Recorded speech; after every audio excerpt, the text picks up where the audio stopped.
Hi again. Okay, part 2, so we're on scene 3. So we're at the Capulet house. This is a really short scene. So what kind of relationship does the nurse have with Juliet? Nurse is comic relief. What kinds of jokes does she make? How does she embarrass Juliet and Lady Capulet? Okay.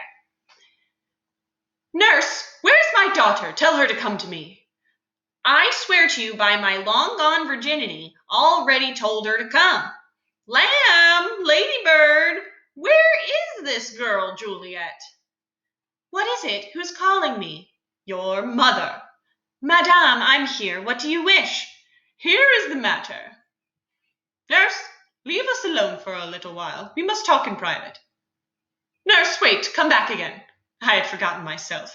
You know all of our secrets. You know my daughter is of a good age. Yes, I know her age down to the hour. She's not even 14. I'd bet 14 of my own teeth, but I'm sorry to say I only have 4 teeth. She's not 14. How long is it till Lammas died? 2 weeks and a few odd days. Well, it's even or odd. On the night of Lammas Eve, she'll be 14. Indeed, I remember it well. It's been 11 years since the earthquake. She stopped nursing from my breast on that day. I'll never forget it. I had put bitter wormwood on my breast as I was sitting in the sun under the wall of the dove house. You and my lord were in Mantua, I remember it so well. But like I said, when she tasted the bitter wormwood on my nipple, the pretty little babe got irritated and started to quarrel with my breast. Then the dove house shook with the earthquake. That was 11 years ago. I swear by that time she could run and waddle all around. I remember because she had cut her forehead just the day before.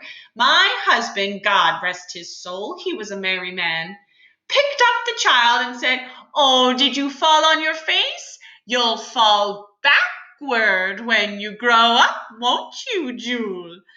And I swear the poor pretty thing stopped crying and said, "Yes! Oh, to see that joke now, come true now. If I live 1,000 years, I'll never forget it. Won't you, Jule?" And the pretty fool stopped crying and said, "Yes." That's enough, nurse, please. Yes, ma'am, but I can't help laughing to think that the child stopped crying and said yes. She had a bump on her head as big as a rooster's testicle. And my husband said, "Did you fall on your face? You'll fall backward when you grow up, won't you?" And she stopped and said yes. Now you stop too, nurse, please. Peace. I'm done. All right, so the nurse is lower class. She works for the Capulets. She basically raised Juliet. She breastfed her. So when you were a rich woman, a rich noble woman, and you had a baby, you had what's called a wet nurse. A wet nurse would have also had a baby around the same time. So she would have breast milk. So the breast milk would be able to be used for the noblewoman's lady as well as her own baby. So nurse breastfed Juliet when she was a baby. So she essentially raised her. She's like a second mom. But this backwards joke, this thing she keeps repeating, think about it. Girls fall backwards onto beds to do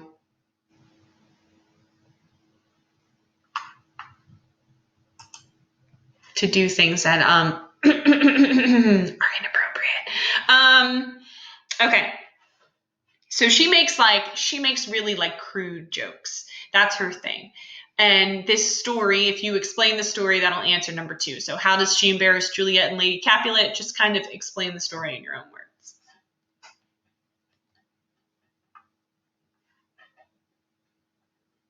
Okay. How does Juliet feel about marriage is the next question. So people are starting to come into the party. This is the Capulet manor. You were the prettiest baby I ever nursed. If I live to see you marry, all my wishes will come true. Well, marriage is exactly what we have to discuss. Tell me, my daughter Juliet, what is your attitude toward marriage? It is an honor I do not dream of. An honor? If I hadn't been your only nurse, I say you had suckled wisdom from the breast that fed you. Well, think of marriage now.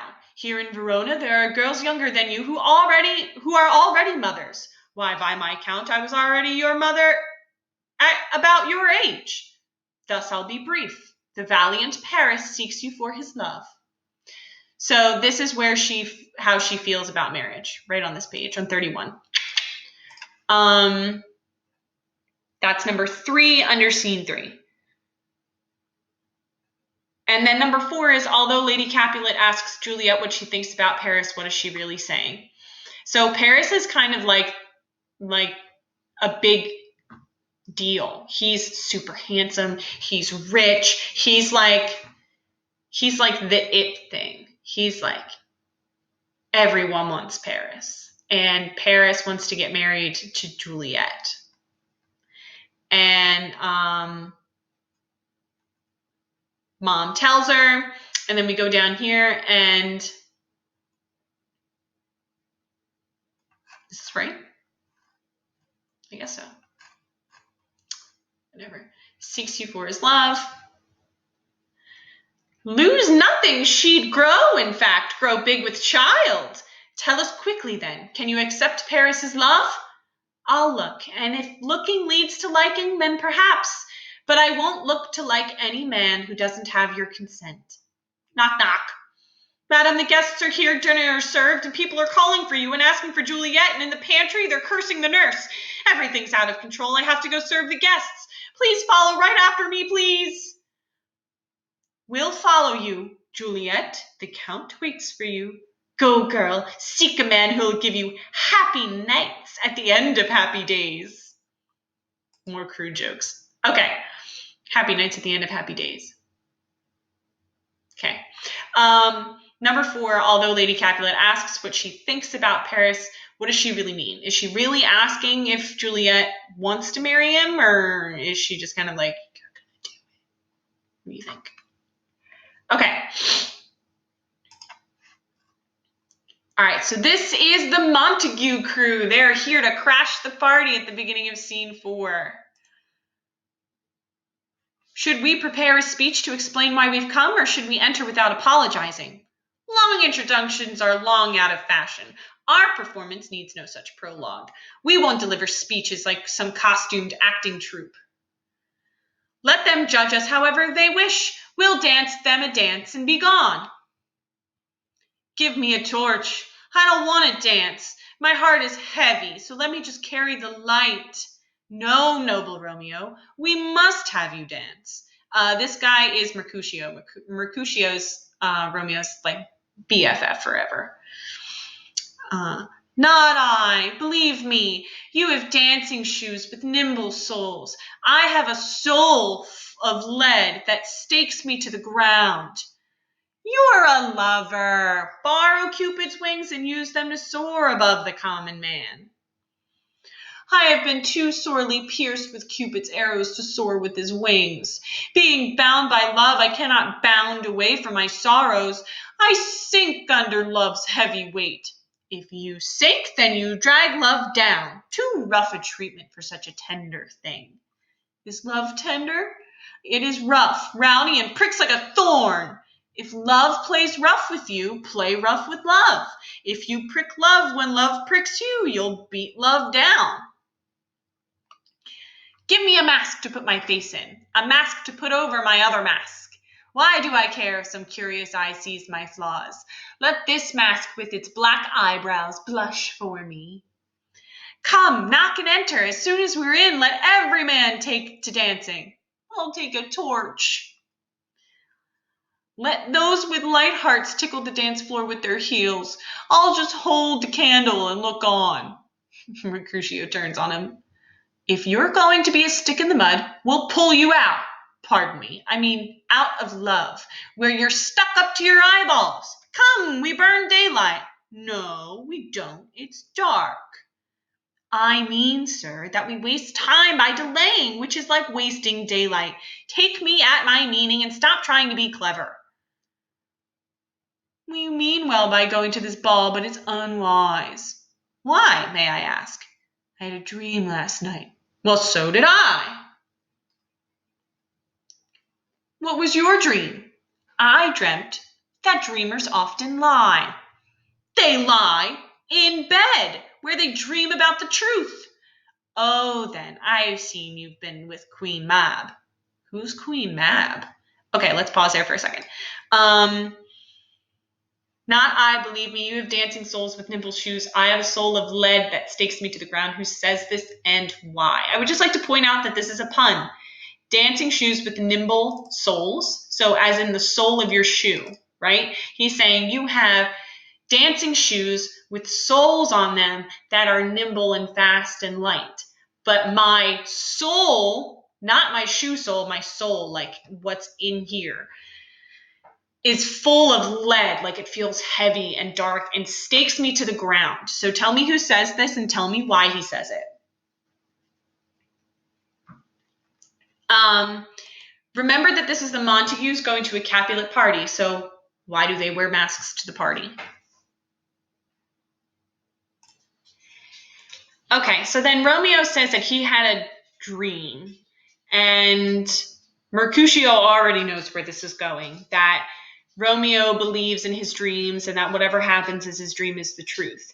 So Mercutio comes back with, I had a dream too. I dreamt that dreamers often lie. And then Romeo looks at him and is like, yeah, they lie in bed where they dream of the truth. So again, lie and lie, just like souls and soul, puns. And they're kind of arguing about whether or not what you dream has truth to it. That's their argument. So then we're gonna get this Queen Mab story. Mercutio's gonna go off. He's gonna go off on this Queen Mab story, and it'll all wrap back around to tell us what the point is. The very last question is on page 38. There is foreshadowing that Romeo predicts for himself. We already know what's supposed to happen based on the prologue at the very beginning of Act 1. So Romeo also predicts this as well, right before the end of this scene. Okay, so Queen Mab story, what's the point? And what's the foreshadowing for Romeo? All right, so who is Queen Mab? She is the fairy's midwife, no bigger than the stone on a councilman's ring.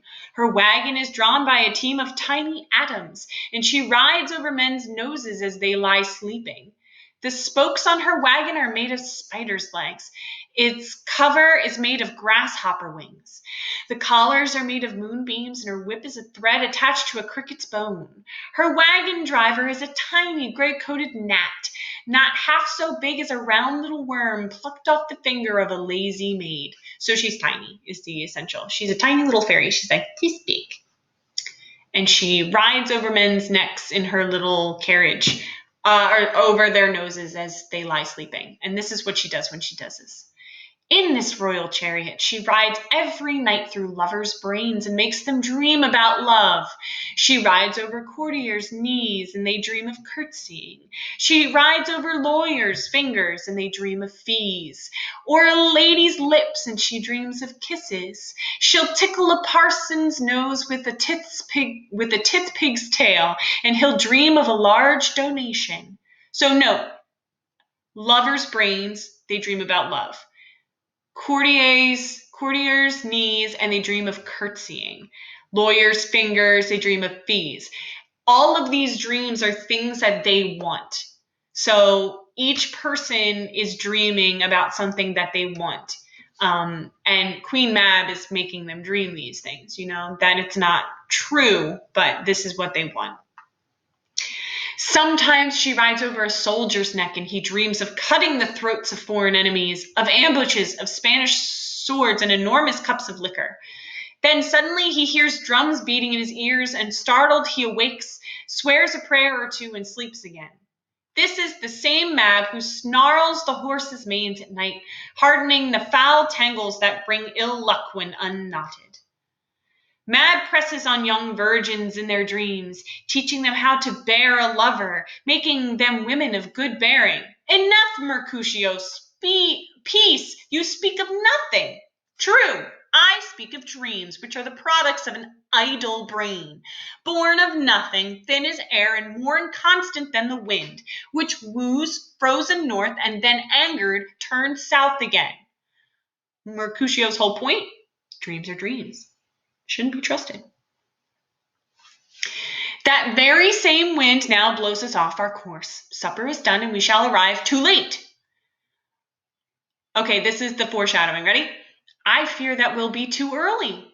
My mind senses some terrible fortune that will begin with these revels and will end with my death. But he who controls the course of my life can direct my fate. On, you red-blooded boys! Beat the drum! Pum, pum, pum, pum, pum, pum, and they enter the party. Okay, so that last question is, what does he predict? What's going to happen?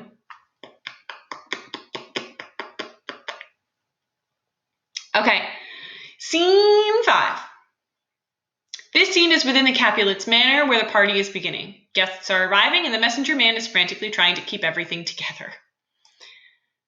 Okay, so, where's Potpan? Why isn't he helping us? He should be moving and scraping plates. When all the manners are in the hands of only a few men, and those hands are dirty, it's a foul thing. Take away the stools, sideboards, and plates. You friend, save me a piece of marzipan, and if you love me, goodness. Have the porter let in Susan, Grindstone, and Nell. Antony? Potpan? Yes, I'm ready. They're looking for you in the great chamber. We can't be both here and there. Cheers, boys. Be quick for a while, and let he who lives the longest take everything. Welcome, gentlemen. The ladies who don't have corns on their toes will dance with you. Ha! My ladies, which of you will refuse to dance now? Welcome, gentlemen. There was a time when I could wear a mask and charm a lady by whispering a story in her ear. Those days are gone, gone, gone. Come, musicians, play music. Make room in the hall. Shake a leg, girls. Shake a leg. This is Juliet, and that's Benvolio. Or maybe that's not. No, that's just some random chick. Okay, so they're dancing. Nay, sit, my good Capulet cousin, you and I are past our dancing days. How long has it been since you and I last wore such masks? I swear it must be 30 years. What, man? It's not that long. Let the years fly by as they might. It's only been 25 years. It's longer. Sancho's son is older than you, sir. He's 30 years old now. Are you really going to tell me that? His son was only a minor. Remember. And then, ding, ding, ding, ding, ding, ding. Who's that lady whose beauty enriches the arm of that lucky knight? I don't know, sir. This is Romeo. He's looking at Juliet. Juliet dancing with Paris. Oh, she teaches the torches to burn bright. She hangs on the dark night like a jewel in an Ethiopian's ear. Beauty too costly for use, too precious for this earth. A snowy dove surrounded by a flock of crows. I'll watch where she stops, and then by touching her hands I'll make my rough hands holy. Did my heart love till now? My eyes were liars, for I never saw true beauty till this night. I can tell by his voice that this man is a Montague. Okay, so we're going back here. Who does Romeo spot that he becomes immediately interested in? Did my heart love till now? Crazy. As soon as he walks into this party, he sees and totally forgets about Rosaline. Okay, what does Tybalt realize about Romeo? That's down here. So Tybalt realizes that he is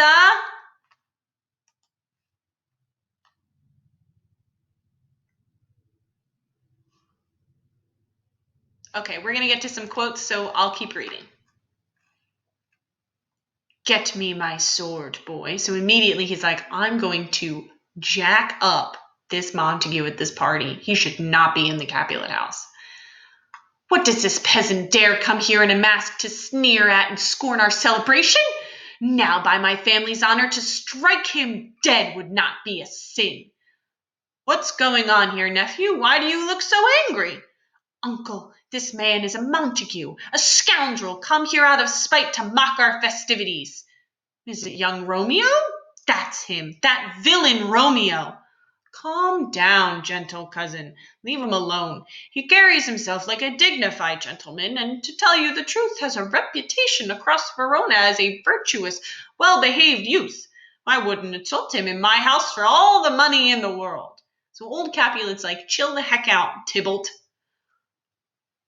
Take no notice of him, that is my wish, and if you respect me, you will put on a pleasant face and quit your frowns. It's not a look for a feast. It is when a villain like him shows up, I won't tolerate him. You will tolerate him. What, little man? I say you will. Am I the master here or not? What the? God help me, you'll start a riot among my guests, and there will be chaos, and it'll be your fault, you rabble-rouser. But, Uncle, we're being disrespected. Go on. You're an insolent little boy. Is this how it is then? This rashness will come back to burn you. You will contradict me then? I'll teach you a lesson. Well done, my dear guests. You cheeky boy, go on now. Be quiet or I'll make you quiet. What? Continue, my dear guests. More light. This enforced patience and my pure rage clash inside me, making me tremble. I'll leave, but Romeo's prank, which seems sweet to him now, will turn bitter to him later. All right, so going back. So Tybalt wants to mess up Romeo. He gets his sword, he's like ready to go, and Lord Capulet tells Tybalt to chill the heck out. He's like, cut it out, we're at a party, and you're going to ruin it. And he even embarrasses Tybalt in front of everybody by being like, go now, you little boy, just makes fun of him in front of everyone.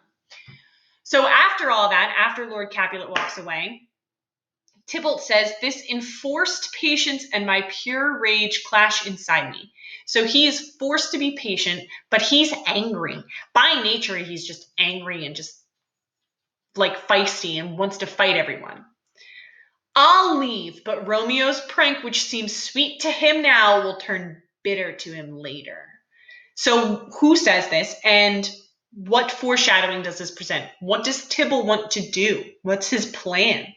He says, I'm going to leave him alone now, but it's going to turn bitter later. So that insinuates that he's going to do what? Okay, so then Romeo and Juliet finally meet. They see each other. And then we get some flirting. All right. Your hand is like a holy place that my hand is unworthy to visit. If you are offended by the touch of my hand, my lips stand by like blushing pilgrims, ready to smooth that rough touch with a tender kiss. Good pilgrim, you don't give your hand enough credit. By holding my hand, you show polite devotion.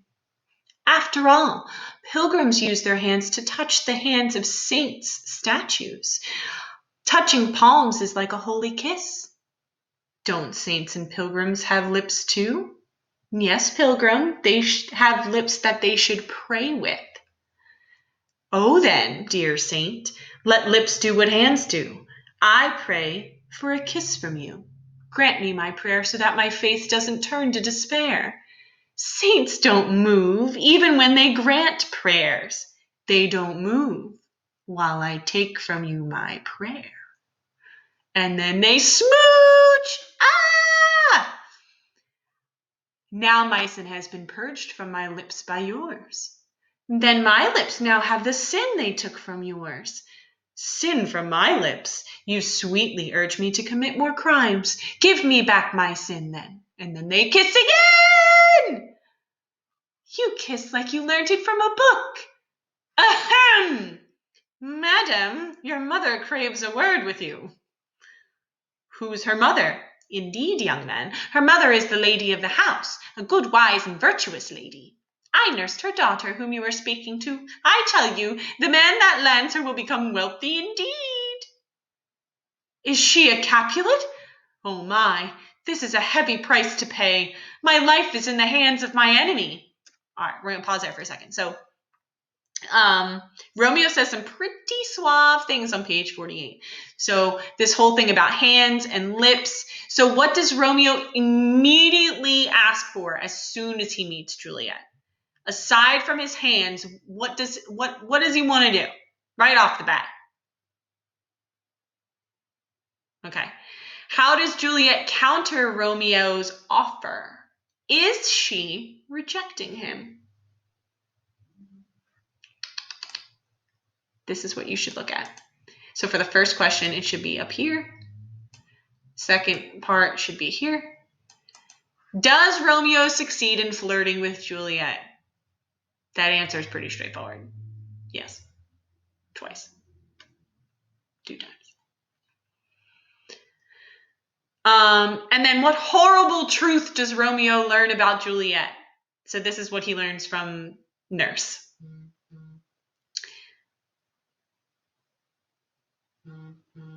Okay. And we're going to go back here.